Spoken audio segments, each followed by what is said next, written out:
Hey, welcome to the Micheaux Mission. 2 men, 1 podcast, every black film ever made. My name is Len, a.k.a. Len. And as always, I'm joined by my partner. Hey, this is Vincent Williams. And tonight, I am lucky. I am doubly blessed because I am joined by my other partner. You know her as our co-host on the Len Secret Movie podcast, exclusively available on Patreon. Put your hands together for longtime fan and friend of the show, Ariell Johnson. Yay! Hey, Hello. Ariell. Hello, Vince. Hello, Len. Thank you so much. I'm excited to be here. I was saying before the show, I'm excited about being a part of the new setup. This is the first time I've been in the new setup. That's right. It's slightly intimidating, but... That's right, because you've been on the show like about 2 or 3 times before. Sure. I think 3 times. Yeah. Sure. But old school show. Old school Oh, show. yeah. Yeah. Right, yeah. You go back to the kitchen table. I'll say analog. We were keeping it analog. Wow. Pirate radio. Oh, wow. Well, welcome. Yes. And Ariell has come with treats for each and every one of you because the movie that we will be reviewing tonight is from 1994, and I believe it is a personal favorite of hers. It is Whoopi Goldberg and Ray Liotta in CORRINA. Absolutely. So nice they named it twice. So nice they named it twice. One of my favorite movies and the first DVD I ever owned. I was there when DVD started, y'all. Wow. We all were. But that is the first DVD I owned. One of my best friends, Corinne Wilson, purchased it for me because it is a movie that she and I both love. Okay. So we connected over it in college, and she bought me a DVD. Nice. All right. You still have it? Yeah, that's what I watched. I know that's right. Last night, we... Oh, sorry.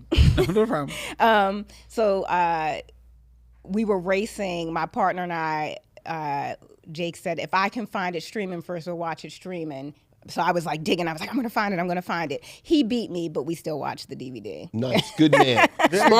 Smart man. And because any place that was streaming probably had commercials anyway. Correct. Yes, Right. it did. Yes, Exactly. Didn't want to watch it without commercials. Yep. In fact. So we are going to get Ariell's story of exactly why she loves CORRINA so much.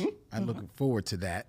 But first, we're going to dip into the show as we are streaming live from Young Chunk, Philadelphia's premier video podcast palace, to all points north, south, east, and west, including each and every one of you out there watching us live in the chat of YouTube. Hello, missionaries. Good evening, one and all. Vincent? Yes, sir. I'll start with you. Okay. How was your holiday, your Thanksgiving? It was nice. Saw family and friends. Yeah? You know, good time. Went down to Maryland.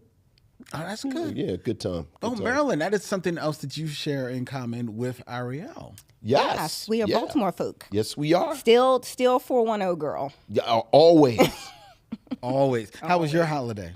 It was good. I was not feeling 100%, but I powered through. My partner and I hosted.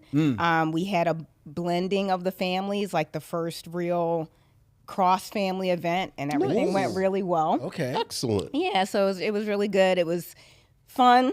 Happy it's over. But the turkey was good that I made, and my big sister said so. So I know Impressive. that that's true. Nice. This was my first time making beef ribs for Thanksgiving, and my big brother was the judge on that, and I think it's safe to say around his 6th helping of ribs that I think I nailed. You nailed it. Did he leave any for anybody else? Not much. Okay. So like cows scare calves with stories of your brother But yes. when they're not behaving. Yes, they do. Yes, they do. But it was a fun Thanksgiving. We had a good time. Excellent. Awesome. Good time. And I hope that each and every one of you had a good time. But let's hear from you or your emails, or as we like to call them, Missives from the missionaries. Ooh, missives from the missionaries.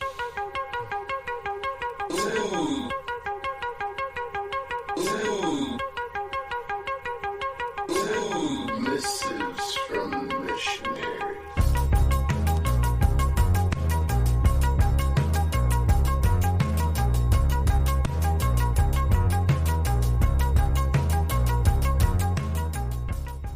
All right, Vincent, Ariell, we're doing something a little bit different tonight. Okay. Because we have some very interesting comments that came our way via YouTube.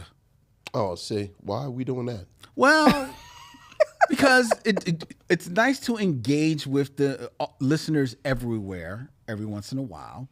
So we dipped into the YouTube for a second, and there were two recent YouTube videos that garnered quite a bit of response. On YouTube? Yes. They didn't write in? They did not write an email. Didn't even use their real name? No. Yeah, sure. All right, sure. Well, one person may have been. All right, let's go. What we got? We'll see.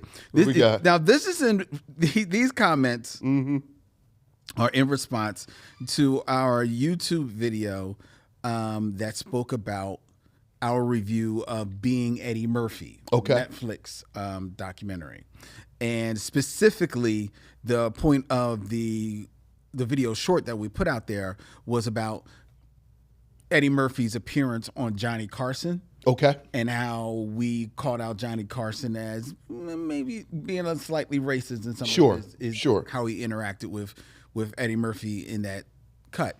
At Joe Weber 3384 said, if Carson was racist, he wouldn't have had Eddie on the show, and he definitely wouldn't have cared enough to ask young Eddie if he was being careful with his money. That's what Joe Weber says. At Otto Garcia at 3749 said, if you look for racism all the time, you'll find it. Give me an effing break. The irony of them, meaning us, talking about racism while being low-key racist themselves. He Uno reversed us. And at One Man Parade says, how... Wait, you went too fast. What was the second one? What was his name? That was Otto Garcia. Otto Garcia? Yes. Well, I guess we can go ahead. I think he solved racism. What did he say? If you look for it, you'll find it? Yes, if you look for racism all the time, you'll find it. Oh, well, shit. What have we been doing? Well, you'll find it because it's there. Like, that's the thing. Hey, what's his name? Otto. No, Otto Garcia. At Otto Garcia. At Otto Garcia, who posted on YouTube. He did post on YouTube. Said that if we look for it, we'll find it. That is correct. And we agree. I mean, I guess, what have we been doing? I'm glad he solved that. What's his view on the Middle East? At One Man Parade says, any grown man worth his salt would advise a younger man. It must be hard to be a victim all the time. Oh, and who is that now? At One Man Parade. Yeah, One Man Parade. He really got our measure. Yeah.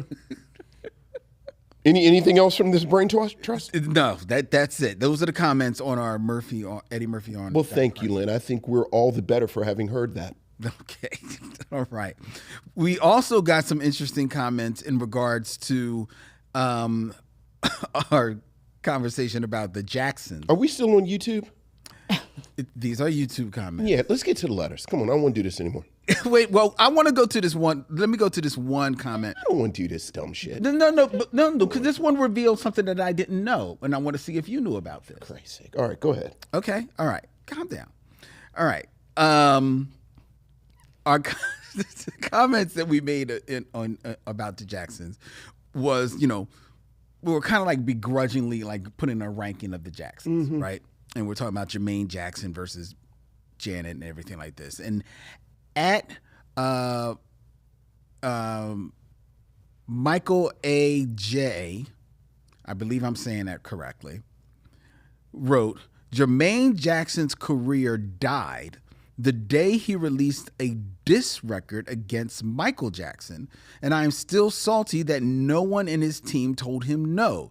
You can't go against the Golden Goose. Now, I wasn't aware of this diss track. Yes, you were. You remember Word to the Bag. Well, I actually, were you aware? I am not aware of any of this. Me either. Miss Word to the Bag. I looked it up.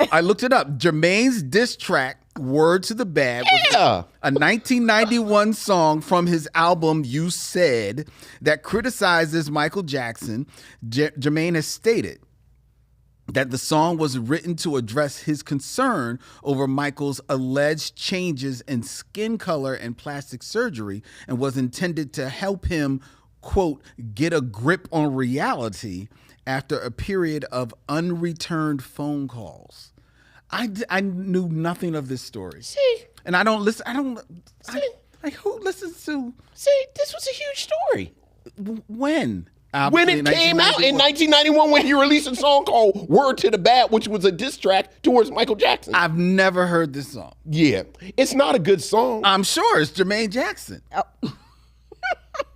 It's not a good song. So I wasn't aware of this. Did Michael like diss him back? Did he? I don't think so. I don't know if Michael even I don't think he knew it existed. He didn't need it.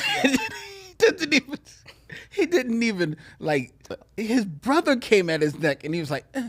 I mean, I feel like at that point Michael Jackson was in this cocoon. We talk about this. I think he was in that kind of rich people cocoon. Where like I don't think he knew things like that. I don't mean like that. I mean just generally. Just not aware. Right. We were talking about this a few weeks ago. Like I'm obsessed with these people who Well, you said that about are so powerful Janet at one time. Absolutely Janet. I think Janet and Michael absolutely live They just lifted above their siblings. in these hermetically sealed kind of cocoons. You remember when Barack Obama was elected and he said, and it was the first time, I mean, I guess the technology, it wasn't really an issue until him, but he talked about he couldn't have a BlackBerry anymore. Yes. For security reasons. Right. But also, he also talked about he no longer had unfiltered access to information. Yes. And I do think you get to a certain level where you have so many handlers, so many managers, so many people where like you're not actually a person anymore. Yeah, you're You're a like product. a business, like you're a corporation. I'm a businessman. Case in point. But I think people have to keep you in a certain mindset so that some information just does not get to you. And I don't think that's good or bad necessarily. I just think it is. I think, you know, not to bring down the room, but I think we watch in real time as the president. Like there's no way Donald Trump knows how a lot of people feel about him. Oh, I don't know about that. He's gotten booed at many a football game at this point. No, you know that. I don't know how much he hears that. Oh, I think he hears it. I think he doesn't care. I think he does. He absolutely does not care. He is insulated from all that stuff. I think there are these people, and they just don't. They're in this cocoon. They're in this bubble. Yeah. And information doesn't get to them. So that for Michael Jackson, Yeah, Jermaine Jackson pressing 10,000 CDs on an independent, because I don't even know if Jermaine was on a major label at this point when Word to the Bad came out. Yeah, but okay, it's one thing if Len Webb of the Micheaux Mission comes out with a diss track about Michael Jackson and he never hears about it. Sure. But my brother drops a diss track and it doesn't get to me. Look, speaking of Janet, I don't know if you remember when we talked about it, on the documentary, she and Randy, and I feel like maybe back on Randy. Maybe a third family member talked about they could not get directly to Michael. Like they had to go to through people to get to Michael. So I don't think that's unreasonable at all. You don't think it's unreasonable that Michael that might have been a point, or do you think that Michael just didn't know that this happened? Like it was like I know about it because I know about this sort of weird minutia. Like I'll sit here for a half hour and talk about the two Duke boy cousins that replaced Bo and Duke for a season, who kind of look like them. Like I just like that kind of weird stuff. But it was only in the news for like a week or two, and then it went away. Well, I don't remember the week or two that what's the name of this track? Oh, Word to the Bad. And then Bad was spelled, I believe, with two D's. Two D's. Oh, yeah. Oh, I remember. Oh, absolutely. Word to the Bad. Yeah, Word to the Bad. Jermaine. And I feel like Jermaine looks a little bit like Michael on the cover of Bad on the cover. Like, is it Jermaine wearing like a? Oh, I don't know. Like now cover? I've got to look this up. Deep dive. Like now I've got to do a I feel deep like dive. it looked a little bit like the cover to Bad. Oh my god! Oh my god! He try and do like, was he like Weird Al Yankovic in it? Oh my god! Oh. Oh my god! Look at that! Oh wow. Yeah. That's a lot. That's a lot.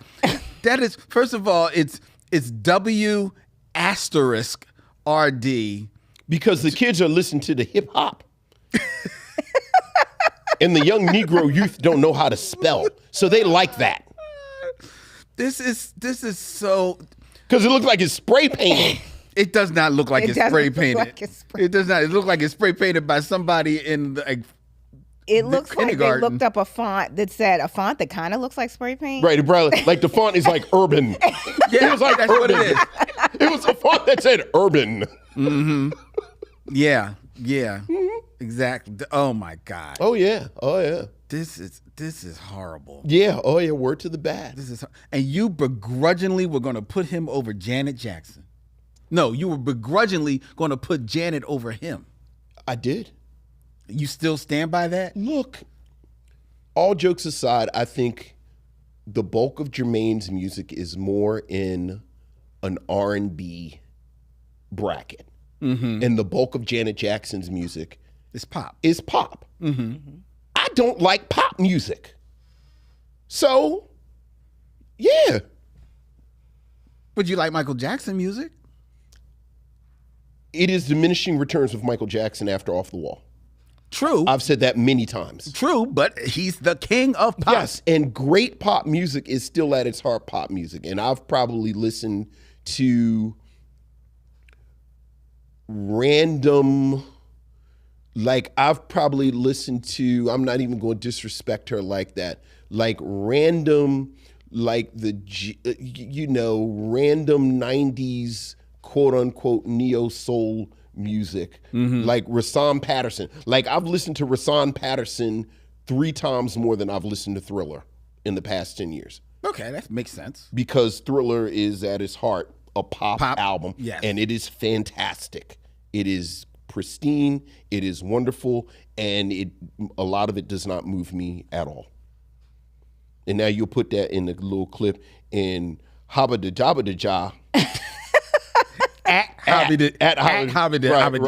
Right. Who's cranky because his mom bought the Hot Pockets with the ham and cheese instead of the pepperoni Hot Pockets, is going to post something on there.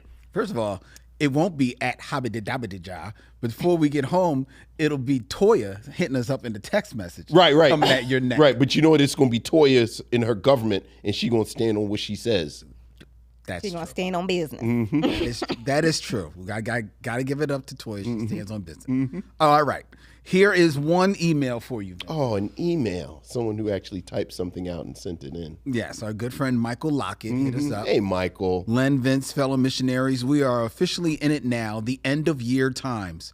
Personally, I love it, but I understand how it can overwhelm many people. That said, I realized I can't make a Christmas list anymore. Everything I really want, I go ahead and buy. Everything I need is something, and the wife and I have to put money aside for. I'm taking stuff like maybe new siding on the house, or I'm talking about stuff like new siding on the house or repaving the driveway. Anywho, thank you for that life catch up there, Michael. Anywho, I was hyped for Guy and Madeline sit on a park bench when you announced it. I love discovering or being shown new films. I watched it and then at the end stopped and questioned, what the hell did I just see? This movie, albeit a student film, still should have done the bare minimum thing and told a cohesive story. That's all I'm asking. This was clunky, disjointed at almost every turn. All this could have been forgiven, but you told me Brother Man was fat. He was eating with multiple forks. He has been failing up. I so wanted to give him the black pass, but nah. Even though I hate it, all of us have to bring our best all the time publicly because the systems in place are looking to take opportunities away from us as a collective. Very true. After that, I was so happy to jump into the Wayback Machine because I needed a redemption flick.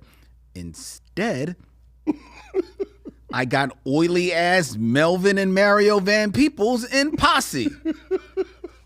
All I can say is, why, Sway? They both tell stories better than this. This thing had too much going on. Every time I saw some daylight for a good arc, damn it, in came some oily ass fingers sniffing it all out. This was so bad, it did start to make Gang of Roses look better, and that's saying something. Vincent, thank you so much for pointing out that this is Spike Lee's fault for making such a poignant movie a couple of years before. Yeah. Returning to the holiday thing, I was hunting for some comics or graphic novels for my son and started going through my mental Rolodex of my favorite artists and writers, and it made me wonder, who are your favorite comic artists and writers of all time? The guys or gals whose work you actually sought out. All the best, Michael Lockett. Well, this is a perfect question for our good guest, Ariell Johnson, because you may not be aware of it, but for almost 10 years, Ariell Johnson was the proprietor of the amazing And missed Amalgam Comics and Coffee House right here in Philadelphia. World famous. Go look it up. No, it was. It's world famous. World famous. It is the best comic book shop I have ever gone to. I'm still looking for that variant of Ironheart with you on the cover. You never got one? I couldn't find one. Interesting. I'll have to dig around. I might have one. I have one. I got mine. I'm gonna call you out. You gonna dig around like you've been digging around for the Amalgam hoodie that you've been looking. I've been trying to find. The Amalgam hoodie I don't have. That'll have to be a reorder. Okay. And I've actually been thinking about it. I was like, I should just do a drop because for years I've asked you about the hoodie. You have. Okay. So yeah, but real talk, I will dig around. I can't make any promise on the timeline, but I do think I might have one or two squirreled away somewhere. Okay. So There you go. But what would? Who are your favorite writer in something X-Men? Probably you're a big X-Men fan. I am a big X-Men fan, so I'll probably have to say Claremont is probably my favorite writer of all time, because he wrote some of the most, I think, seminal X-Men works, things that they are still returning to. They're still mining from it. Not to mention, he was a Rolo shipper. I'm a big fan of Aurora and Logan. I loved the whole Aurora being Storm. And Logan being Wolverine. I love the whole trajectory of their relationship. It was one where, initially they didn't quite vibe, didn't really like each other. And over time, it's respect, it's love. I think for both of them at their lowest moments, they've always been there for the other. And you can tell in Claremont's writing, I think he was fond of them as well. So he's definitely my favorite writer. Artist, that's harder for me. I'll actually have to think about that. Really? Yeah. What do you look for in like a good art? I don't know. Like I like art that's fun, that feels like it's like coming alive on the page. I'm not going to be able to remember the artist's name, but there's a book called Sweetie, which is really a young reader's book. But I love the art in that. I love the color palette. It's about a little black girl, and she has a fro, and her hair is almost like a character too. Like I love that art style. So when it, again, just a fun color palette to see motion. Was that Action Labs? Yes. Yeah, that's it. Yeah. I love that book. Sean Dillon. Oh, thank you. Thank you very much. I also think, oh my gosh, who was the artist on Astonishing Spider-Man? X-Men, of course. Oh, that was John Cassidy. Cassidy. Yes. Yeah. I really liked his art as well. There's one panel in the first like six issue arc, Gifted, where it's like this side by side of Cyclops, and in one image you can tell he's unconscious, and the next image he isn't. But it's like when I look at him, it's like these look the same, but I can tell it's like he's awake in this picture. And then you turn the page and he's talking to Emma like mentally, and I was like, that I love that because it's so subtle and just shows his skill as an artist. As storytelling. That very subtle storytelling, but even without words, I was like, he's awake. And then you turn the page and I thought that was like just brilliance on the page. Cool. So. What about you, Vincent? Oh, I have so many. So many. Of both writer and artist? Yeah, but you know, Grant Morrison is probably my favorite writer of all time. Like you know, he does superhero stuff. He does fantasy. He does science fiction. Can I ask, just out of curiosity, what's your favorite work of his? Of Doom his. Patrol? Probably Doom Patrol. Doom Patrol. Okay. Yeah, probably Doom Patrol. Ed Brubaker is my favorite like crime writer right now. I like Tom King. I like how did I just forget David's last name? Peter David? David Walker? Oh, David Oh, Walker. David Walker. Mm-hmm. You know, our friend. Yes. David Walker. You know, I love David's work. So many, you know, writers. And then my artists go back and forth. Right now, I'm going through a Paul Pope period. Oh, wow. Like I'm going through a Paul Pope, like Total THB just came out last week. And before that, I was going through some Paul. Like I love the kineticism and the lines of Paul Pope. And for you, one of my favorite Batman graphic novels he wrote, Batman 100. Yeah, I know you. Batman in the future. Yeah. So, but I'll stop there. Yeah. Oh, cool. Well, I think like you, I go back and forth on writers. There's a ton of writers that I like. I think the writer that who I've been following a lot lately is Tom Taylor. Oh yeah. I really like Tom Taylor. I loved his Nightwing run. I absolutely loved that. And he did a short run on I think it was the Suicide Squad. That was like real fun. Yeah. I mean, I like Tom He's on Taylor. Detective, right? Are you reading Detective? I like his Detective. It's His solid. Detective is really cool. It's really dope. So I really am enjoying him. There's a lot of artists that I like. The question was about all time. My all-time favorite artist is George Perez. Who rest in peace. Yeah. Oh my goodness. And it's funny, as I was thinking about that, I was like, my favorite artist of all time is undoubtedly George Perez.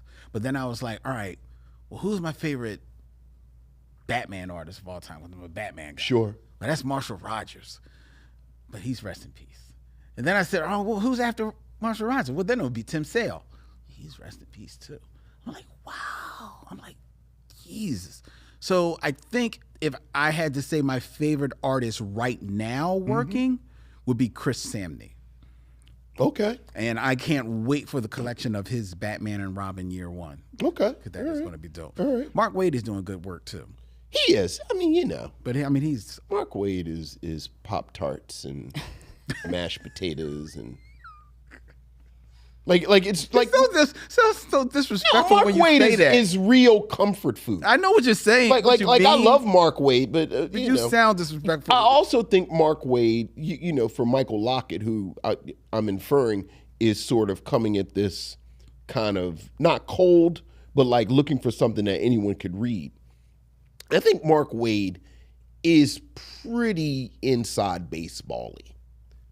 Like, I think what makes Mark Waid work is the nostalgia that's baked in. I mean, his whole shtick right now. Well, it's the whole deal right now in D.C. So, you know, I would never say Mark areas. Waid to somebody who wasn't sitting here with me, basically. Yeah. But this is a wonderful segue talking about our Patreon, because coming up on Serial Killers and the Binge Lounge, Lynn and I will be talking about recommendations for Christmas gifts. Yes, we will. Yes, we will. For beginning comic readers and people who have been reading for a while. So, yeah, so follow us. If you'd like to hear us talk about this extensively, $5. $5. Just $5. You can hear us talk about that on Serial Killers, on the Binge Lounge, and you can hear Ariell and I on the Lens Secret Movie Podcast, where we will be reviewing The Family Stone, another favorite of Ariell's. Yes. Seeing a pattern. Yes. I'm glad we got CORRINA. Yes. Family Stone is a Christmas tradition at this point. My sister and I watch it together. Okay, So, very nice. Wow. Okay. yeah, I don't know how that emerged, but we discovered separately that we both really love that movie, and now that is we make sure we watch it every year together. And I'm looking forward to sitting down. We're sitting down actually this weekend to record our review of that. So I'm looking forward to Well, thank you, Michael. That's Michael Lockett. Yes, thank you, Michael, for that Name. email. Appreciate it. And now it's time for the Game of Kings. Game of Kings. We are moving right along into 6 Degrees of D'Urville Martin.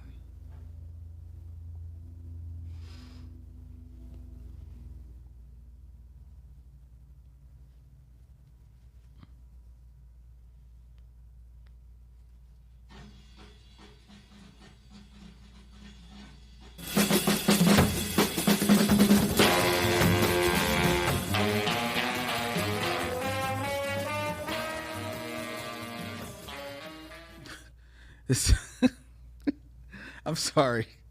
I got distracted because I looked in the chat real quick. At Row Love 1 said, I wonder if Randy Jackson saw a spike in sales after all of the gypsy talk last week. I hope so. I hope he sold 7. I hope he got 7 new streams. That will be 6 more than what he already has.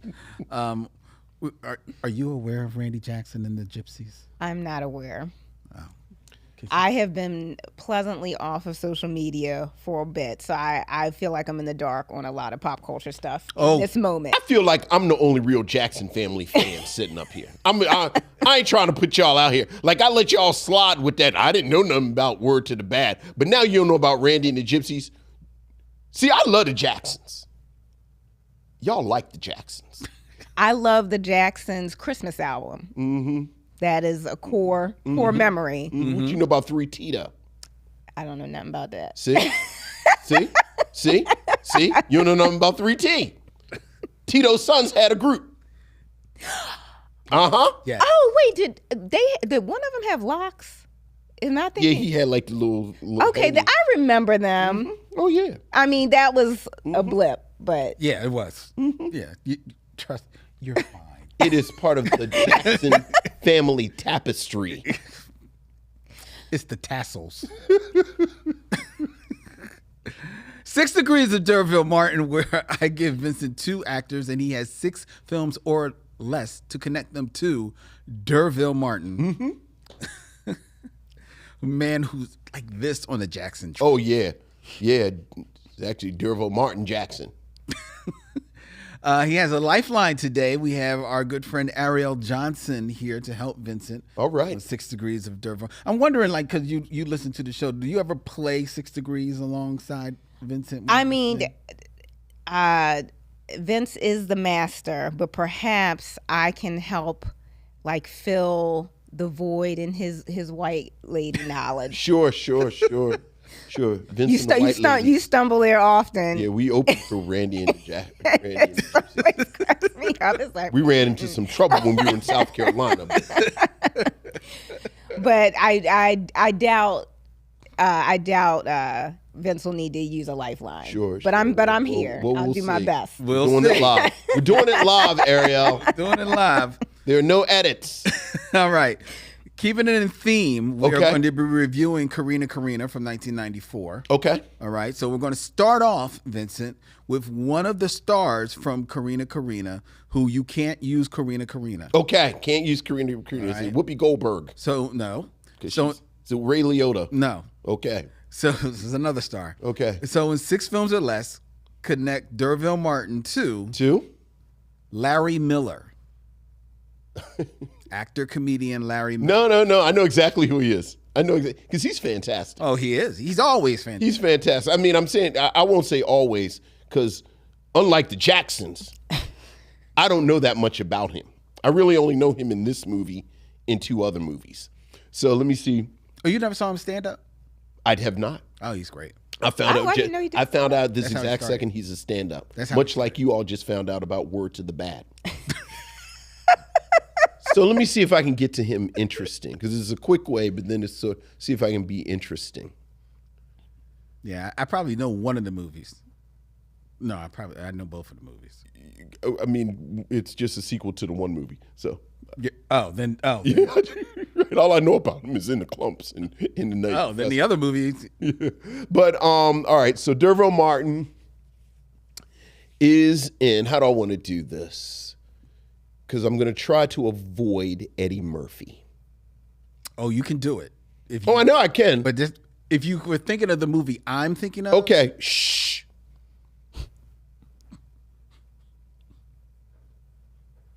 All right.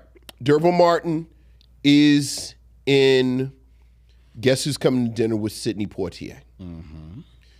Sidney Poitier is in Porgy and Bess with Sammy Davis Jr.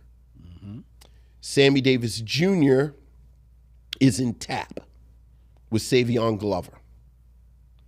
Savion Glover, so that's 3. Okay, I got time. Savion Glover is in Bamboozled with Jada Pinkett Smith. Mm-hmm. And then Jada Pinkett Smith is in The Nutty Professor with Larry Miller.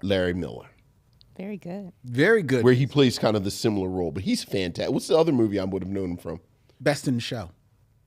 He sure is in Best in Show is so Spades tight though. That's what I know. Like I'm saying, if you used that, you could have. Right, I actually forgot he was in it. Yeah. Yeah, he's fantastic. He's always. Yeah. I love Larry Miller. All right, very good, Vincent. Yeah, thank you. Well done. Now. Thank you. Okay. Jumping off of Larry Miller. Okay. In 6 films or less. Connect Derville Martin to. Sienna Miller. Yeah, that's one of them names. Even I'm like, I need to see a Yeah, picture. let me see. Yup. You know. Okay. Yeah. I can't see. I said I could help you. I can't help you. It's AI. It's AI. What do you mean it's AI? You know, I went to a screening of Avatar. That's right. the Last other night. Yeah. And you know, look, if you like Avatar, you'll like this. It's 3 hours of the Avatar stuff. It's very blue and green in Avatar. And I don't mean that to be Very blue and green in Avatar. I mean, you know, and I'm being dismissive for a reason. The interesting thing was that before the film started, there's like this 10-minute featurette where James Cameron basically is talking to the audience and saying there was no AI used for this. You know, James, he's talking about all the expansive technology and the innovations that he himself has been at. And you know, and they show the footage of the actors and they have them in these black suits and you know, they have them big ass tanks that he built. Like they, you know, poor Zoe Saldana is in one of them black skin suits and there's water bouncing off of her and they've got the little dots and then they show it. And I 100% believe him that he has done all this stuff and he's made all these wonderful technological innovations. And I'm sure to someone who has a trained eye, you can look at something like Avatar and you can understand the craft and effort that goes into it. But to the untrained eye, it looks like them Facebook videos where like the cast of the Jeffersons are doing the Cupid Shuffle. Yeah. And that's who Sienna Miller is. Like, is this a real person? Like, you kind of name these, it's like these people who are stars. And it's like, well, it's like, well, I mean, I guess she's a, it's so I mean, like. That is. Can I see another picture? I just like. Like, I don't think she. Like, I don't think she's AI. I think she's an actual person. I don't think computers have inserted her into the films that I'm sure she's been in. Right. Like, that's probably a picture of a real person. Yeah, that's. But doesn't that look like an AI representation of a pretty white lady? Yes. Yeah, like just very, not to be rude, but just kind of forgettable. It's like there's nothing about you that makes me say, "Oh, I know you." Yeah, and that's why I was really looking like, who is this? What's the last thing she was in, Lynn? Wait, was she in Corrina? No, she's not Corrina. Was she there? No, Lynn just pulls out these names out of a hat, and then I'm supposed to do something with them. Well, that's the game. Yes. The last thing that she was in that actually was released, because they're showing things that she was working on. Horizon: An American Saga, Chapter 1. But you know who's in that? Yeah, that's what's the big white boy? The tall one. Is he tall? Bodyguard. Yeah. Bodyguard. The Bodyguard. Oh, You got him. I could tell you. But yeah. Kevin Costner. Kevin Costner. You're right. That was his vanity piece. Yes. Is he tall? Yeah. I think he's tall. I think that was part of his deal. He was tall. I think he's at least like 6 feet. Yeah. Like Which is tall for an actor. Right. It's like him and what's his name? That was married to J-Lo. Ben Affleck. Ben Affleck. Like, that was Ben Affleck. Yeah, Ben Affleck. Right. Like I'm tall. Right. So so she was in his vanity project. So Kevin Costner. All right. So you know who I wish I could use, but I can't think. And I know I can. She's been in a lot of stuff. No, stop, Lynn. Stop.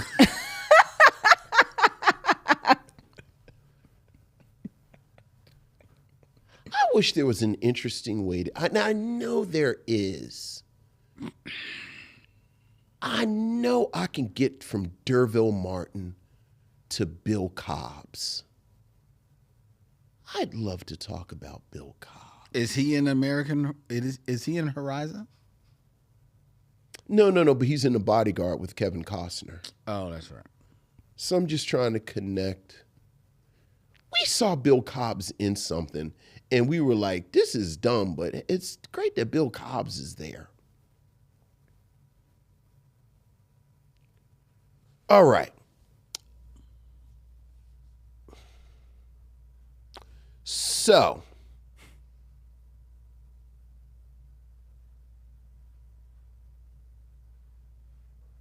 that's way too many. That's way too many. All right, let's go ahead and get, because I can't get to Bill Cobbs. All right, so D'Urville Martin is in Five on the Black Hand Side with Dick Anthony Williams, who's in Mo Better Blues with Denzel Washington, who's in The Preacher's Wife with Whitney Houston, who's in The Bodyguard with Kevin Costner, who's in I'm Kevin Costner and damn it, I'm gonna make a 2-part 3-hour cowboy movie that It's actually 3 parts. Oh, wow. is it 3 parts? The third part is being filmed now. So he really is doing the James actually he's not, because I think James Cameron is making money off of his stuff. Exactly. Yeah. And James Cameron is using other people's money to make it. Right. And with Sienna Miller, who does she play? Frances Kittredge. Oh, well, is she? Well, have you seen this? No. You haven't seen. So what have you seen Sienna Miller in that you like her in? She was in 21 Bridges with Chadwick Boseman. Chadwick Boseman. Was she good in it? Yeah, she's all right. Oh, she was all right. Yeah. I don't have to like these people. I'm just saying. Was she an integral part of the plot? Yeah. What was she? Yeah, she's like the co-star of the film. Is she really? Yeah. Okay. Second billing? She's like third. Oh, like third. Okay. Because it's mostly about, but I was just asking. You see how he does, though, right? I was just you see asking how a he question. just kind of pulls. What? I mean, she's been. Look, all right. I'm gonna tell you some of the films that maybe you. She know was exist? She was in G.I. Joe: The Rise of Cobra.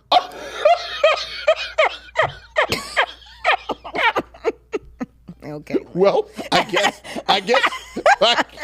Oh, well, I stand down. She played the Baroness. Good to know. So they put her in that wig. Look, she cast a check. She cast a check. Leave Sienna Miller alone. She all right. She all right. She was in Live by Night. Oh, no. She was in Live by Night? Yeah, that was a Ben Affleck movie. So I was like, I do not know that movie, and now that's why. It's not a good movie. Did that movie actually come out? It did. It did. You sure it's not like one of them phantom movies? It did come like out. like Oscar Micheaux? It came out. Give us one more. All right. You're doing a lot of scrolling over there. You're doing a lot of scrolling over there, Lynn. A lot of scrolling. Because I'm looking for movies that I think that y'all might have seen. Uh-huh. No, not seen. No, existed. Heard of it. She was an American Sniper with Bradley Cooper. Who did she play? She played his wife. She played the wife. Yeah. Okay. Yeah, that's a Clint Eastwood movie. You Clint Eastwood, right. Yeah. There you go. So there. I mean, So she like kind of she put her hands on his shoulder and said, "You look like you're going through things." And then like Bradley Cooper went away for 40 minutes and thought about how he was haunted.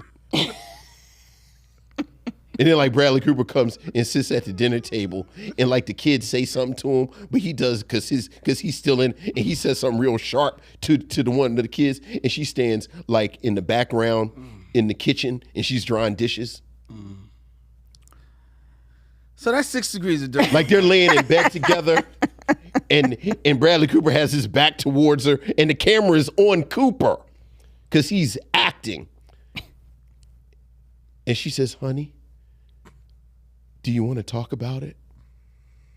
And then like it cuts to a flashback of him in the shit about to hit somebody with the sniper rifle. And then it shows him going, She's a working actress "Hey man, I ain't mad at her. doing her thing. I'm mad at you." Let's be clear. This complete and utter disgust and disdain is not aimed towards Sienna Miller, who I am sure is a wonderful person. Absolutely. This is aimed towards you. And why was she on the list? No, I'm just asking because I'm trying to connect the dots. See, because the other man's last name was Miller. So then you got somebody else. See, that's okay. That's how we. Okay. Got you. So I just want to follow your thread. right, you got to follow. You got to follow the thread. Okay. It's a real stream of consciousness. That was a thread. This is a There thread. was connective tissue there. It's connective. Yes. She started in like 30 films. Right. I know because you were scrolling on your phone for like 5 minutes. Because she had trying to TV look for stuff too. something. And you were trying to figure out a way I didn't wanna that go- it didn't sound as ridiculous as it does that you chose her. She did play the Baroness though.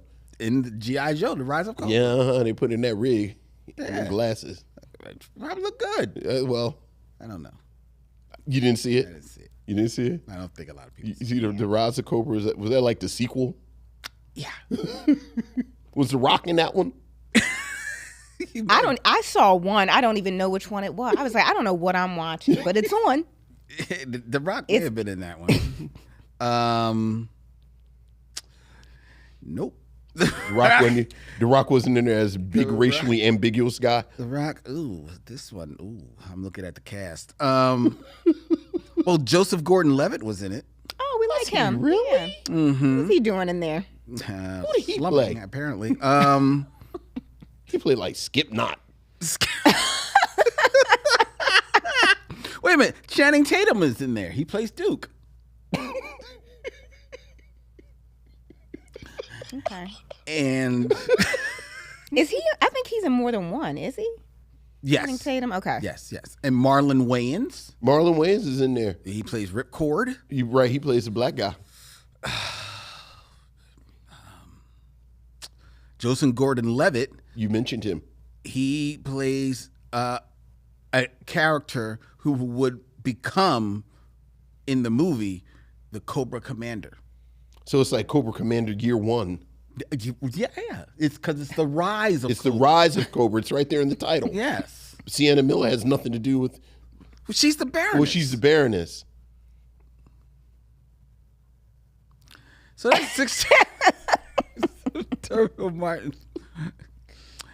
Well, hey, let's review a movie. It's now time for us to review CORRINA. Thank God. All right. CORRINA is a 1994 American comedy drama set in Los Angeles suburbs of 1950s about a widower, Ray Liotta, who hires a housekeeper/nanny, Whoopi Goldberg, to care for his daughter, Molly, played by a young Tina Majorino. It was written and directed by Jessie Nelson in her feature film directing debut. We're getting a lot of debuts. I know. Here. And it was also the final film of Scream legend Don Amici. Yeah. Who died shortly after the filming was completed on this comedy drama that is a personal favorite of our guest, Ariell Johnson of Amalgam Comics and Coffee House fame, professional geek, longtime friend and fan of the Micheaux Mission. Ariell, what say you of CORRINA? You said that this is a family favorite of yours. Yeah, well, a favorite with my friend. Oh, that's right. My friend. So Corinne and I, CORRINA, this is one of our favorite movies. And I love it. I think it's so sweet. I love that Whoopi Goldberg is the love interest. It's like I am always like, when you just think about her history on film, it's like, why? Because she's so beautiful. Mm-hmm. Like, I thought that even in like The Color Purple, where that's obviously not what she's supposed to be, but she just has such a beautiful smile. And I think about that movie, how when she would hide it, I was like, oh my gosh, she's so pretty. So I love that, she is the love interest in this. She is the one being pursued. I think the casting is great. I love to see Ray Liotta like not as a mob guy. I gotta tell you, I was like, it's like, I like Manny Singer. Tina Majorino, if you were a Veronica Mars fan, she's also, as a older actress, is in that. One of my favorite television shows. I thought all of the kid actors were fantastic. Yeah. Person? And I know he's in, what show was he on with Robert Townsend, right? Yeah, he was on the Parenthood. That's right. Yeah, and I think all of the children, I think they were wonderful actors, great casting, and I just think it's such a beautiful film. I love the musical cues, like the music felt like a character to me. Yeah. Yeah, I just love everything about it, and it's been a few years since I've watched it, and watching it, I was like, man, this is just so sweet, so wholesome. Mm-hmm. I mean, obviously, given the time period, it's like, I don't know what their life looks like after the movie ends, but the movie itself, I don't know, it's very heartwarming. I loved, Jennifer Lewis doesn't get to do a whole lot in it, but she is Jennifer Lewis, so she really shines in the scenes that she's in. Yeah. I think in the little bit of interaction we get between the two of them, they play sisters. They play sisters. Mm-hmm. They feel like sisters, like the scene where she pops up off that couch, and I was just like, that is such a sister thing, lurking in the darkness to catch you in something, you know what I mean? And I loved everything about it. It's just a feel good movie. Nice. Mm-hmm. Yeah. Nice. Vincent. Lynn, what'd you think? I asked you. And now I'm asking you. You can't answer a question with a question. And yet, look what I just did. What'd you think? I will allow it this once. Mm-hmm. Well, unlike the two of you, I have never seen this film. Oh, this was a first watch. Okay. Right, because you have seen it before, right? I believe so. Right. I had never seen it, but I, of course, have known of the film. And watching the film, I was expecting one thing, and I was surprised by what I got, because I was expecting like, oh, this is another Magic Negro movie. Okay, that's fair. With Whoopi Goldberg playing the nanny who comes and gets things right in this house, right? And I'm like, okay, and it seems like that's how the movie is starting. First, you got the whole montage of the bad nannies, which then ends in Joan Cusack as absolutely the worst, one of the worst nannies I've ever seen. Like, but hilarious. Yeah. Absolutely hilarious. We talk about Tachina Arnold and Tisha Campbell. That's another person who never really got her just Love Joan Cusack. Got something she could really sink her teeth into. But she is hilarious in this movie. As the second you see her discover where the liquor is, She's like, ooh. I'm like, oh, I see where this is going. And then when after she tucks everybody in bed, and she comes crawling up on bed behind Ray Liotta, like, well, I'm doing everything else that a mother does. Oh. So shouldn't I get what a mother gets? I'm like, I felt like Ray Liotta, because I know he had a little bit of vomit in his mouth. I know it. So when Whoopi Goldberg comes, and especially, and I tracked this, when she shows up, because she doesn't show up until like about 20 minutes into the movie. Right. Yeah. That's right? right. And she's the star of the film. She's number one on the call sheet. Yeah. She doesn't show up until about 21 minutes in the movie. And when she does, she steps down off of a bus. And I noted that she had on blue and red. And it was almost like, okay, the superhero is here to save the day. Right? That's immediately what I thought. And she more or less does set out that way. She's, just graduated college. She's just trying to find a job, having a hard time finding a job, the movie tells you. But she gets this nanny job and seems to be able to make a magical connection to this young girl who's grieving hard for the loss of her mother. And I'm like, okay, well, I see how this film is going to go.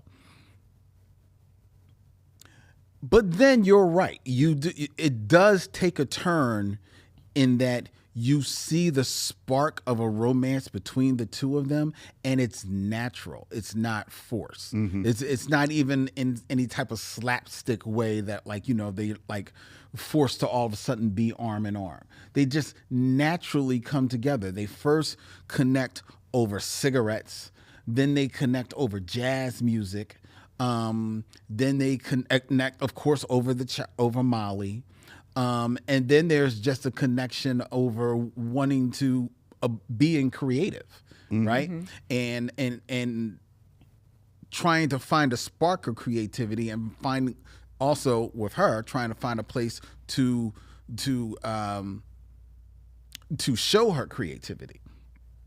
So their connection is natural. And by the end of this movie, and spoilers for a film that's over 30 years old, they're seemingly together at the end of the film. Right. It feels earned, That absolutely works for me. So I'm there for a lot of this movie. I shouted out not Sienna Miller, but Larry Miller. Yes. In this movie, and he is Hilarious. Amazing. When he says, they're talking about Mr. Potato, and he was like, not legit, or Potato Head, and he was like, not legitimate. I bust out laughing every time, because it's like, why would you say? It's like, it's just so out of the blue, and it's like, why did he say that? And it gets me every time. He is hilarious. He is hilarious. But I will say, however, Ray Liotta kept me from loving this film. Really? Baltimore at me. Yeah. I like Ray Liotta. And Ray Liotta is an actor. We talked about this in our review of Frankenstein, available on Patreon, about actors that have a certain twinkle in their eye, right? Where you don't know which way they're going to go, right? And we were talking about Oscar Isaacs, and we were in Frankenstein. Ray Liotta has a twinkle in his eye. I'm pretty sure I know which way Ray Liotta is always going to go with that twinkle. And it usually is not to this sweet guy. Or like him being sad over the loss of his wife, I buy. Yeah. I buy that mournfulness on him. Him being this jingle writer for advertising, I'm not buying that from Ray Liotta. Him being even a touch romantic, I'm not buying that from this Ray Liotta. I'm not. His romantic connection with Whoopi Goldberg, I'm not buying it. I want to buy it. I feel like the movie is working overtime for us to buy it, and he's putting in the work. And all, to be fair to him, he is putting in the work to do that, right? But I'm just not buying it from him. And watching those two together, it reminded me of Aunjanue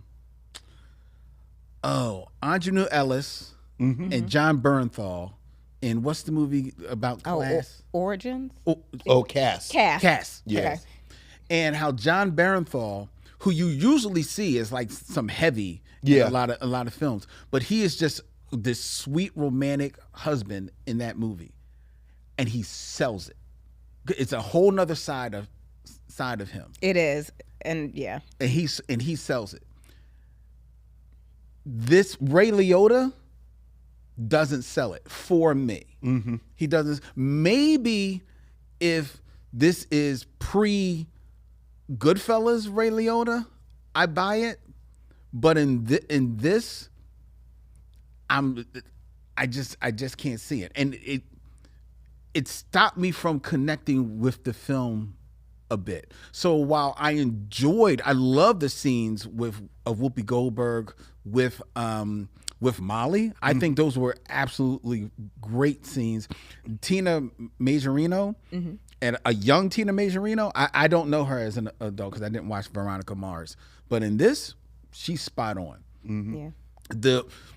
The brief scenes with Jennifer Lewis, you're right. They feel like sisters. They absolutely, like, I could see a movie. I could see, like, that could be the series that you pluck out of here. Corrina's series is in Jennifer Lewis's house with Percy and all the kids, and Whoopi Goldberg comes in every 5th episode, like Carol Burnett used to do on Mama's Family. Right. Like, that's, I would be there.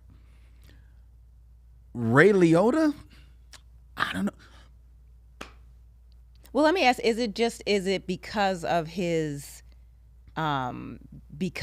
movie history thus far, you just don't buy him as that type of actor, or is it the performance he's giving? I also think it's a bit of the performance that he's giving. Okay. Because while I think that this film is decidedly a comedy drama, I don't think he sells the comedic parts well. Oh. Okay. And I think that the drama he's okay in, but most of the drama, after the beginning, a lot of the drama is, I will say he really is not called on to have a big dramatic lift in this film until the end, and it takes a long time for it, when he calls her on the carpet for keeping a little girl out of school. Yeah. Yeah. And at that moment, he explodes. That almost felt like a different That's movie. good I was like, that's good. That's Henry. That's Henry. I was like, whoa, Whoopi, if you know what I know, you will leave town because he about to go on your ass. He sells that, But even when he shows up after that, he's puppy dog, but it's almost too puppy dog. It feels acting. It doesn't feel natural. And I know him to be a more measured actor than that. But I think probably I would not be surprised. I don't know this, but I wouldn't be surprised if he takes on this role to kind of try and show that. And I feel him maybe pushing to show that other side of him. And it just didn't land with me. Overall, did I like the film? I do. I don't think it's the best directed film. Jesse Nelson, who wrote and directed, I feel like it could have been written better. Feel like it definitely could have been directed better. There are some staging that I have some issues with, but the performances for the most part get it over. Yeah. So did I like it? But he stopped me from loving the film. That's interesting. That is interesting. I have to say, you were really playing with the third rail, bringing this here, talking about you love this movie. Yeah. Because this is the exact kind of movie I hate. everything about this said, like Whoopi Goldberg in the 90s. This everything Lynn said about this black woman showing up, but I gotta tell you, I ended up loving this movie. And for a couple of the reasons that you all have talked about. I thought this film did a really good job examining mourning. I think I saw the same beats in Ray Liotta's performance that you did. But what I got from is that this man is in mourning. And he's in this position where not only is he mourning, but he also has to be the caregiver for this child. And as the father, and certainly in the 50s, I've got to be strong. Yeah. I've got to do all this.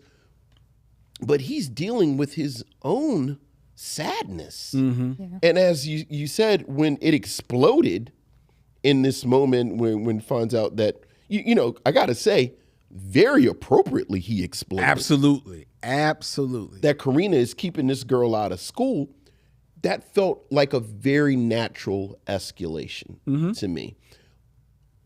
To the point where I have to say, this fits into my favorite kind of love stories on film. The one where you don't really know what's going to happen once the film ends. Like you said, they're seemingly together at the end, but it's no guarantee that they're going to celebrate their 20th anniversary, because this is built on real shaky ground. Yeah. I think there's a read of this where, frankly, CORRINA is kind of taking advantage of this man who is he is in mourning. There's absolutely no way. I understand, all these women in the film who are trying to kind of pounce on him, but the subtext is we need to pounce on him now while he's vulnerable. That's true. Which I think is what happens. Yeah. Or happened. Hopefully it doesn't happen as much now. But you always hear about this. But she doesn't pounce on him. She doesn't pounce on him, but I do think there are some boundary issues that weren't enforced. By her or by him? By both of them, which is part of why I liked it. Okay. Because it was messy. Yeah. Secondly, as you all said, I thought Whoopi Goldberg was damn near astounding. Oh, she is. I will give you that. When you said she stepped off the bus, what I thought the direction I thought you were going to go, and you went to the superhero, except for that moment in Jumpin' Jack Flash, where she has on the gown, the blue gown that gets caught in the machine, and then her whole leg is out. This is the sexiest I've ever seen Whoopi Goldberg on screen. The strut, when she steps off that bus, And you actually, you said the red and the blue of the dress. That's not what you see first. What you see first is her leg. That's true. The camera follows her leg up. Mm-hmm. And then you see her very seductively holding the cigarette, looking at the world with these glasses on. And I said, okay, Whoopi. I actually wrote that in my notes. I said, all right, Whoopi Goldberg. Mm. She is a fully actualized, sexualized being in a way that I have never seen her on screen. That's Absolutely. very true. And as you said, you asked me had I seen this before, and I thought I had seen Corrina, but now I'm not sure that I did. Okay, you didn't even remember that. I love the way their relationship unfolded. Mm-hmm. Like it was very natural. I actually thought they did have chemistry. Like I thought she and Ray Liotta actually had this chemistry. It seemed like they really enjoyed each other's company. I thought they bounced off of each other great. Much like I thought she was fantastic with Molly. Oh, And you know, no diss to Molly, but I loved before Molly started talking. And Whoopi is just kind of doing monologues. I love the fact, and you know, this is always my thing in these period pieces, where like it's like old timey Negro Ronin. They're like masterless samurai. They don't have no families. They don't have no community. They don't have no villages. They just wander the countryside looking for white people to take care of. yeah. She has a family. She has a life. She has a past. Yeah, but she has a history. She has a suitor A of suitor? her own. Yes. Yeah. No big surprise. Like I actually put my notepad down.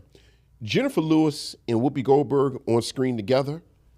Oh yeah, y'all just I'm gonna just enjoy this. Like I have nothing to add for this. I'll just enjoy this for the and as you said, I thought they were great as sisters.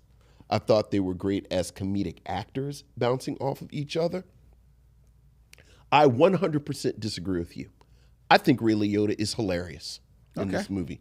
Like the scenes with Ray Liotta and the woman who is also pursuing him, the look on his face, the stillness. When our kids are singing. When her kids are singing, the quick exchange that he has with Molly about it. I said, look at Ray Liotta being a little funny. So I loved Ray Liotta. I thought the kids were great. The kids are fantastic. I thought the kids were great. As y'all mentioned, Percy damn near stole the movie. He did. Because he was such an actual kid. Mm-hmm. Like they're like that weird little kid. But a weird little kid, and this is maybe going a little too deep, but I'm giving the film credit. I love a weird little kid who is confident. Yeah. Like I love a weird kid that you can tell is protected. Yes. Yeah. Yes. He had his siblings. He had his parents. He had this community. He's weird as all get out, but you could tell he had the space to be this little weirdo. Yeah, I love the scene where, you know, he's doing his telephone thing and Jennifer Lewis just kind of smiles and shakes her head like he has space to be who he is. And I think all the kids have that. I thought Molly with the black kids was portrayed in a way that I think it very much could have been syrupy and overdone. I thought it was very naturalistic. Yeah. The way that the kids interacted. And my only thing, this being set in the 50s is absolutely preposterous. Yes. Yeah. Like it's absolutely this is science fiction. Like this whole plot happening in 1955 is ridiculous. This is ridiculous that you think that if you want me to think that this is going to happen. The funny thing, I saw an interview with Whoopi Goldberg and the interviewer asked her about it. And she said, oh yeah, well there were interracial relationships in 1950. And she's like, you know, Sammy Davis had a white wife. And I was like, yeah, but the mob took him in the desert and were going to poke his eye out. Otto Preminger, it was like, Otto Preminger and Dorothy, these aren't good relationships. That's very true. That's true. But you know what I thought? Set this in 1974. instead of 1954. There's nothing about this movie that says it has to be in the 50s. That's true. Why is this movie set in the 50s? That's an actual question. Why is this movie set in the 50s? Why is the movie? I don't know. I don't know. If it's set in the 70s, it's the exact same dynamic. Right. Where people are kind of like, oh my goodness, it's him with a black woman. But it's not ridiculous like this is. Yeah. I mean, even the scene where they go to the restaurant, I'm always like, this would never happen. Right. This would never happen. But no, it couldn't happen. It would Right. have been against the law Right. for it to happen. I got real Darren energy from him, from Bewitched. Okay. That's what I was just saying. Yeah, okay, but the second Darren, not first Darren. Can I tell you a secret? Not the second. What? I've never really understood people's objection to the second Darren. Oh, because Dick York is the first Darren, right? Dick York is the first Darren. Yeah, he's far superior. He's far superior as an actor, funnier. Dick Sargent. Is he far superior? Yes. Yes, I don't like the Dick Sargent. episodes when it's the other one. No, because he's bland. He's the Sienna Miller of Bewitched.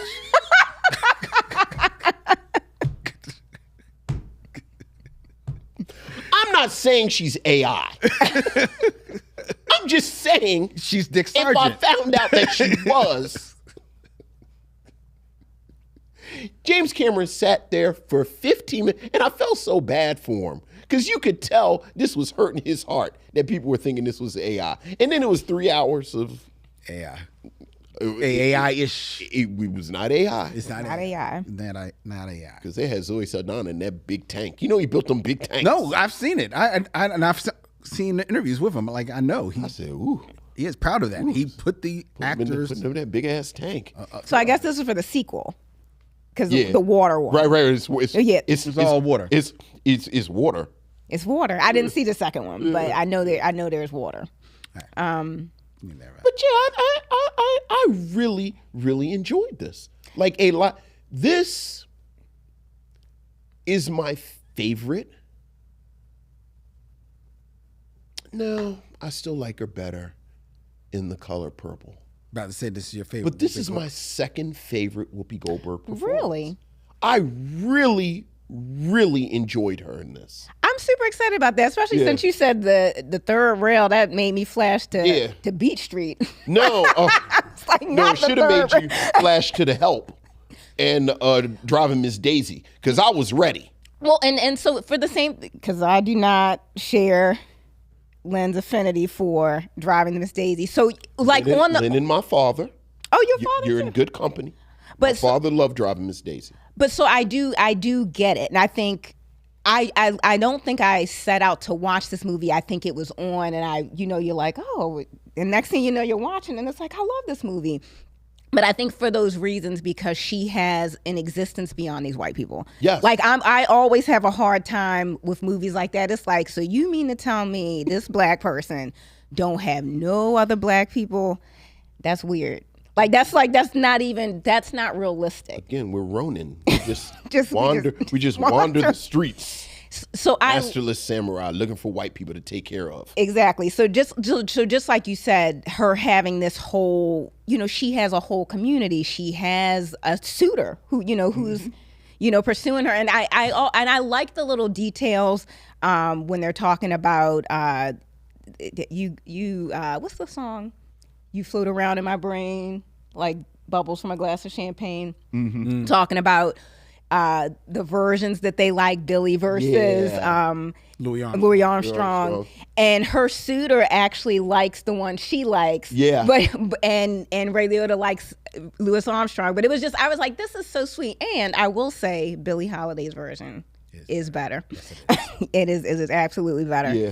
But yeah, it just pulls you in, and I think it all works well together. But Whoopi Goldberg is definitely the glue. Yes. I think even the fashion, I love that they throw that detail in that she makes her own clothes. It's like she is existing on her terms, as best as she can in this world that won't let her be. Right. And she's still it's undeniable, she's magnetic. And it's intoxicating. Like you're in love with her. It's like, man, I love this movie. So it makes me. I'm excited that you started at one place and you ended somewhere else. In 1975, she would have had a hard time getting a job at Downbeat magazine too. Yeah. But again, it's not so ridiculous. Right. Yeah. Well, I actually wanted a series of this. Like, I wish this would have spun out into a series. Oh, that would have been the movie? Yeah. but in the 1970s. In the 70s? Right. So you just bump it to 1975. It's sort of like, remember the first time Mork appeared on Happy Mork and Mindy on Happy Days, and that was in the 50s. And then when Mork and Mindy came on, it was in the Present day. Present day, and no one ever actually really addressed it. Right. But you're right. They never did they? No, he was just. I think he said, you're right. I don't think they ever I think he addressed. says one line, gives like a cursory line about I've been here before on Right. Earth. But But he doesn't talk about the fact that, he had friends. or it was 20 years before. No, yeah, he doesn't say. Like last time we saw you was 1950, Right. No. and now it's 1980. So just do it with this instead of 1975. In series form, would you still want it to be Whoopi Goldberg? Because that's Oh, I mean, I would love if we could get Whoopi Goldberg on television every week, but yeah. Well, technically, we do have Whoopi Goldberg on television every day on The View. on The View. Yes. Yeah. So just Yeah. I really, really enjoyed this. Yeah, I'm happy to hear it. Yeah. Yay, Len. I said I liked it. He liked it. I said I liked it. He said he liked With it. a few caveats. I got a caveat. I'm sorry. It's not that I don't want to love it. Right. I want to love it, but there's some things that keep me from loving it. She shouldn't have kept that girl out of school, though. She had no business keeping She the girl. Okay, yeah. She was real out of line with Dead that. ass wrong. Dead ass wrong. And he was right to fire her. He was absolutely right to fire her. And in 1955, she'd have gotten lynched. Oh no! Don't say that. He could have had her arrested. He could have. Yes, he could have. Mm-hmm. He could have. But we got the inside scoop on what was going on at school, and she just wasn't ready. She just wasn't ready. You are not her mother. When he said it, it was like, he's making good points. Yes. He's right. Ray Liotta is right. But I am curious, on because you specifically said there are some changes you would have made in terms of direction. Yeah. Can you give me just a note? Give me a note, Len. I know you love that. Len's like, which one? I'll give you a note. There is a moment where his daughter catches him on the phone lying about where the mother is. Mm-hmm. And he says that, oh, my wife is actually in the tub. Right. That was at the door. Right. That's right. At the door. Right. Somebody comes to the door and he says, he lies, he says his wife is at the tub. And you see the daughter go running off to the bathroom, right? And up to then, she hasn't said anything in the movie. And she goes running to the bathroom, open up the door to the bathroom, and we see her like look like, oh, my mother's not here. And you see it change on her face. The camera doesn't really sell her, like it doesn't stay on her. It's not framed in such a way to like highlight her change of her emotion in that moment. And it doesn't stay on her long at all. Nor does it flip and show like an empty bathroom or anything like that. So you're really not even sure if she's going to the bathroom. You don't see her at a bathroom door. You just see her turn a corner and then you see her open up a door. So you're assuming that she's in the bathroom. Fine. Then the camera flips. We're back to Ray Liotta. Ray Liotta, I believe it's Ray Liotta, or it may be Whoopi Goldberg, I can't remember, goes and sees the daughter sitting in the tub. That, the way that is framed and that reveal is done it's not in any way, it's very just matter of fact. Like, oh, here, open up the door, boom, she's there. It doesn't add anything to the storytelling of the emotion of that moment, the way that is played out. Because then we quickly we cut from there, if I remember correctly, and then they're going to bed. No, I disagree. So, in terms of like maybe they don't hold on her face long enough, but you definitely see her face fall. And the scene after that is Whoopi Goldberg standing in the middle. She's looking one way and she's looking at Molly, who's actually sitting in the bathtub. Right. So now she's just sitting in the bathtub, and Ray Liotta is like sitting on the couch that his wife purchased, or the chair, and just has his head in his hand. And there's this great weight of, it's like you're in the middle of something that doesn't have anything to do with you, but you kind of have to de-escalate this on some level, at least in terms of the little girl, I feel like. So when I see that, there is such a weight there that when I see her standing like kind of between a rock and a hard place, I was like, I think like, oh my God, that has to be such a hard place to be in, right? These two people who are deep in grief and neither one of them know how to wade their way through it. And I think that was the real connection for Whoopi and Molly. It's like, I feel like everybody else in this movie wanted Molly to feel better, whereas CORRINA let her feel how she's feeling. I agree with that. Right. So and so I think, I think that's like the big, like this, almost like the power of her in this movie, just to let you be. But I disagree with that, because I feel like that very next scene, there is such a weight there that whenever I see that scene, I like feel that of just someone else's grief, and what do you do, I agree with you in that next scene, that's what I agree that is the intention of that next scene. I don't believe, to me, that as it is staged, it sells it. Okay. That's just me. And there are other scenes that are like that. There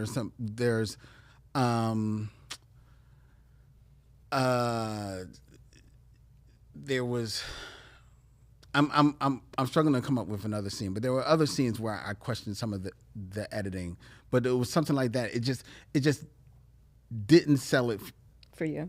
Sell it for me. The other thing is, and this may have been a budgetary thing or whatever, I think that, and this is really nitpicking.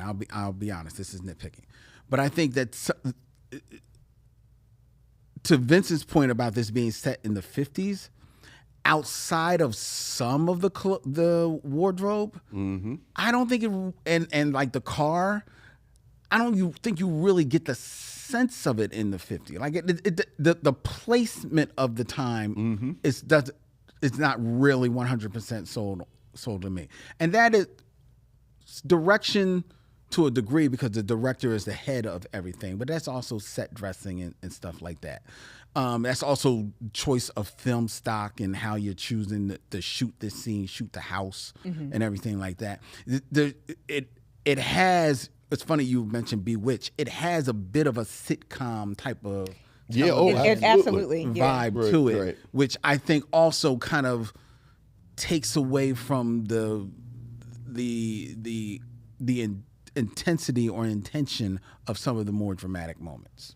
Okay. But that's just for me. And that admittedly is nitpicking. I felt like there should have been more explanation around the fact that she prepared this family pig knuckles for dinner. When she said, I was like, what did she just say? I love that she wasn't a good cook. I did like that. I love that she wasn't a good cook. I love it. And so I guess we just love CORRINA so much. Because then I was like, did everyone eat pig knuckles? Like, was this a common dish in the 1950s? Well, she's not a good cook, but she also was a little clumsy. So I'm like, she was very clumsy. How much of a good, is she a good cook? That was another thing that I thought was fantastic. Like you say, you go in it thinking she's a magical Negro. She's actually terrible. She's a terrible Negro. Now you think about it, she's actually good with this kid. But that's what got her the job. She's getting him out of school. She's raising a juvenile delinquent. She's actually and press ganging her into child labor. Wow, she's actually not good with Martha either. No. She's a terrible Negro. We need a magic Negro to come and save these poor white people from Whoopi Goldberg. We need bag of pants. Where's Hulk? Where's Hulk to come and save these nice white people from Whoopi Goldberg? OMG. I hope hopefully he memorized the directions since he can't read. I'll be a cornswoggle. Oh my goodness. I'm sure not good at reading these words. Whoopi Goldberg smoked cigarettes and listened to jazz. And babysit took her to a jazz club. She sure did take her to a nightclub. She did. She's actually not good with Molly. Molly's going to need therapy. Now this whole thing is falling apart. Now it's falling apart. That's why I loved it so much. It's the revenge of the magical Negro. If Jordan Peele remade this, it'd have a whole different vibe. Oh, God. Oh, that could be a fun exercise. it would be. Jordan Peele says, Corrina.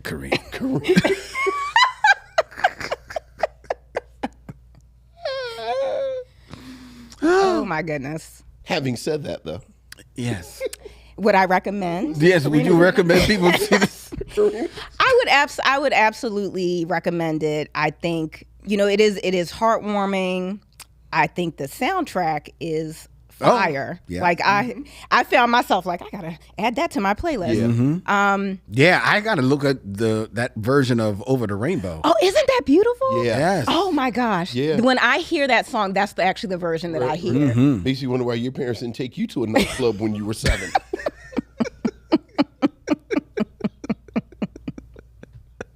Y'all gonna leave Corrina alone. Okay. But I think, and I think it's a really interesting exploration of grief and grief with children. Mm-hmm. I think top to bottom, even with the notes, I think it is. I think you will be pleasantly surprised because it's not what you think. Yeah. It really is not what you think. Mm-hmm. On the you look at the cover, it's like, even I look at the cover sometimes, it's like, Ariell today would be like, what is this? Mm-hmm. What is this? But it is just, I don't know. I love it. It warms my heart deeply. And so this has been a movie favorite of mine for a long time. And just watching it last night, it's like, I still love this movie. Mm-hmm. I still love it. Vincent?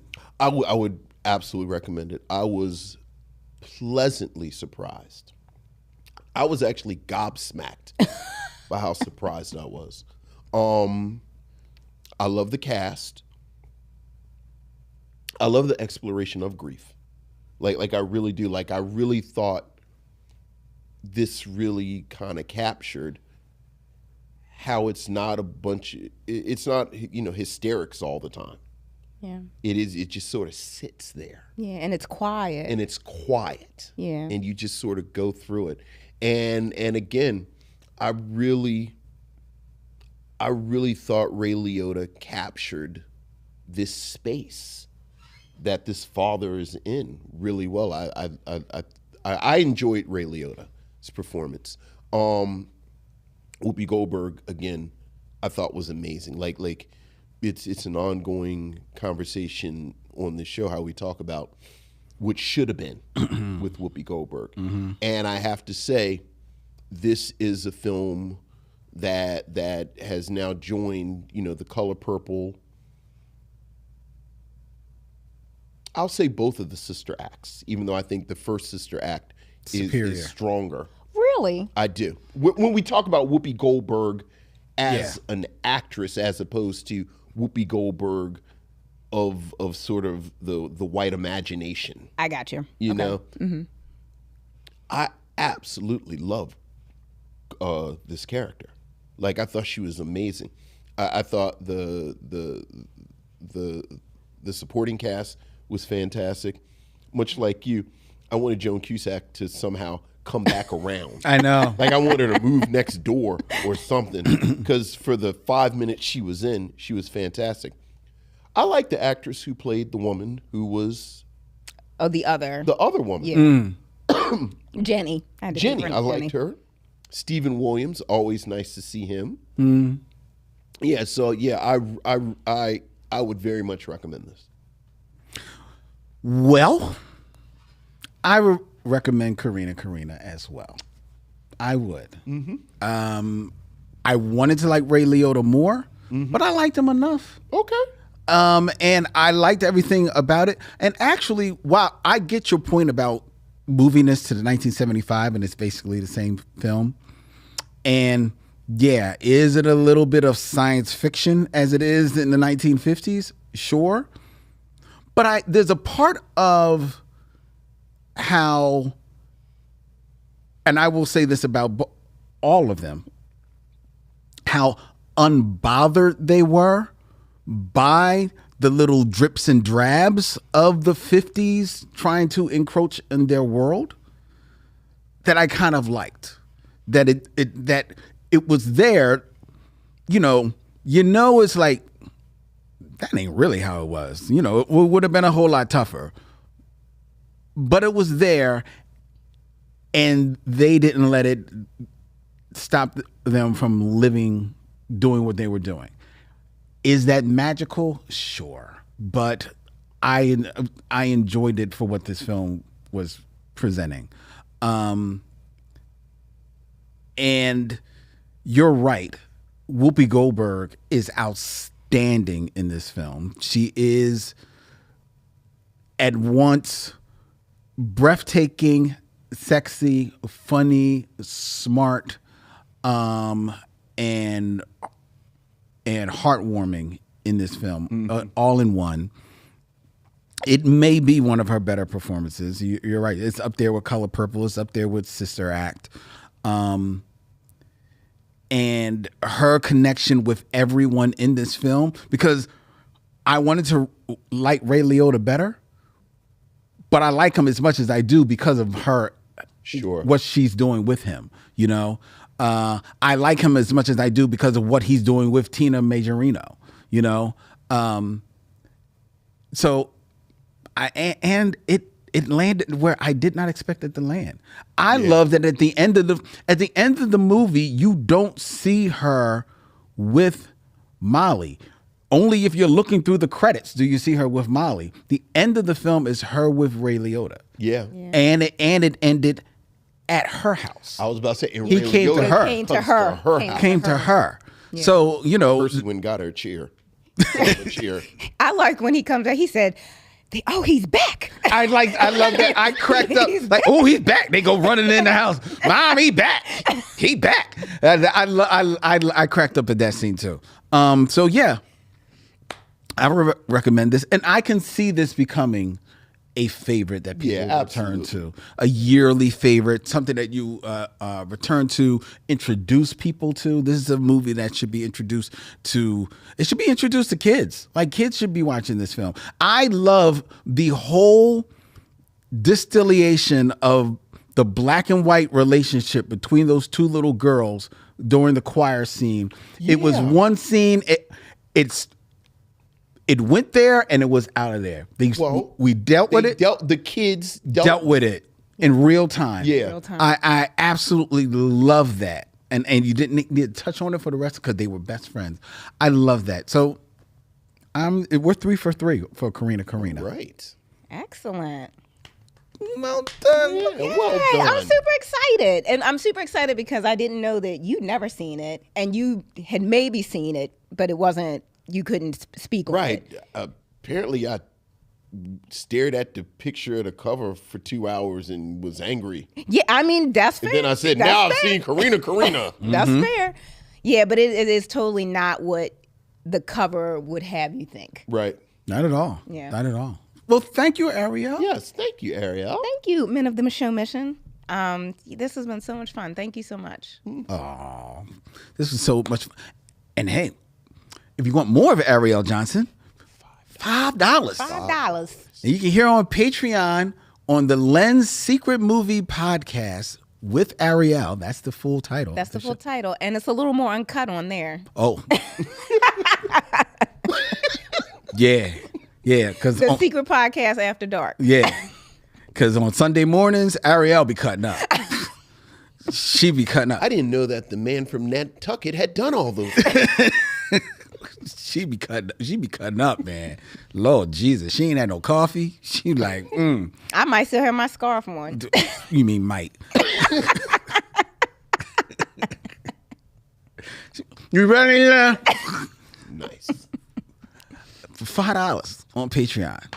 All right, before we tell you what we're going to be reviewing next week, I invite you to follow the Micheaux Mission, MicheauxMission.com, 2 Men, 1 Podcast, every black film ever made. You can find us on the social media of your choice, whether that be Instagram, Facebook, Threads, everywhere. We're at Micheaux Mission. If you want to have your thoughts read out loud right here, well, don't leave them on YouTube. Send us an email. Or use your full name. Say it with your chest. Okay, but you can't. Well, I guess you could. If you do it on YouTube. This is Vincent Williams who just said that. I'm going to be here next week. Right here. That's the problem. People talk a whole lot of shit. But don't put it. Well, what's at Otto Garcia? That's probably his real name. I'm just saying. Okay. All right. Well, send us an email. Email us at. Where we from, Ariell? We from Baltimore. All day. Oh, Jesus.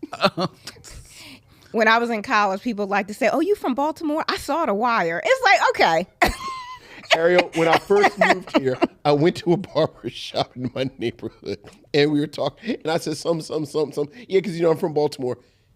No bullshit. These Negroes turn the clippers off. Word? I was like, why y'all acting like we're not in Philly? Right. It's like, Oh, you from Baltimore? It's like, what is all this? The Chamber of Commerce hated David Simon. really? Yeah, I used to work they for the hated city paper. So between Homicide, The Corner, Oh, no. and The Wire, The Corner was the good, though. Chamber of Commerce in Baltimore hated David Simon.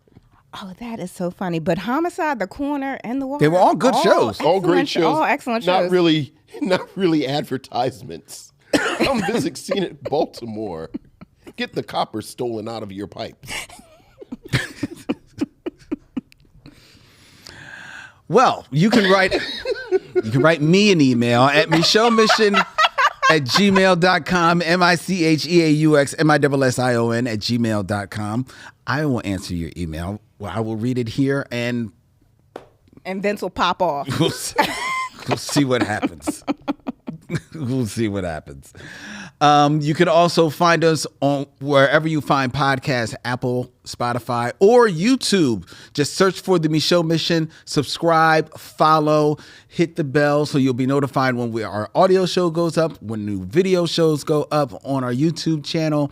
And please tell a friend, tell one person about the Micheaux Mission so they can follow us as we stream live every Tuesday night right here from Young Chunk, Philadelphia's premier video podcast palace. If you want to book yourself in one of their lovely studios, go to youngchunk.com and make it so. All right? Okay. Next week, here on the Micheaux Mission, we are going back to the year of 1974, I believe.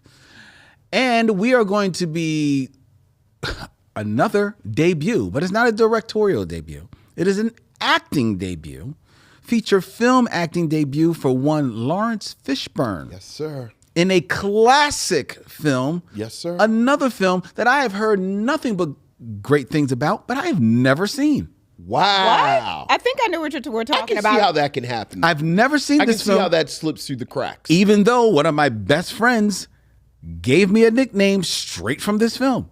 Still never seen it, but I will next week. Did he call you Earl? No. Did he call you me? No, she called me cornbread. She still calls me cornbread to this day. Next week, here on the Micheaux Mission, Cornbread, Earl, and me. Until then, he's Vincent, that's Ariell, and I'm Len. And in parting, we say, We'll see you when it's time to meet again.